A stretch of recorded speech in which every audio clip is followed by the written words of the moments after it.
না খেলে বুঝবেন না ডালের পাতুরিও যে এত স্বাদ হতে পারে। এটা বানানো খুবই সোজা।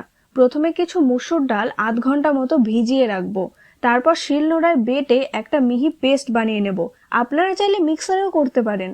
ওদিকে কিছু লাউ পাতা নিয়েছি, এগুলোকে উষ্ণ গরম জলে নুন দিয়ে ভালো করে ধুয়ে নেব।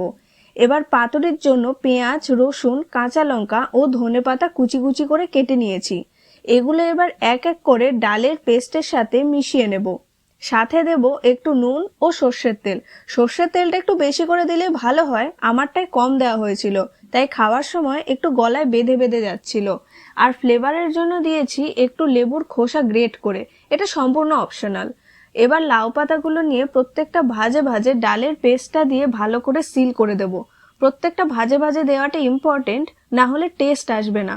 এগুলো হয়ে গেলে কড়াইতে সর্ষের তেল গরম করে পাতুরিগুলো দিয়ে 5-7 মিনিট উল্টে পাল্টে ঢাকনা দিয়ে নাড়িয়ে চাড়িয়ে নামিয়ে দিলে রেডি আমাদের মসুর ডালের পাতুরি।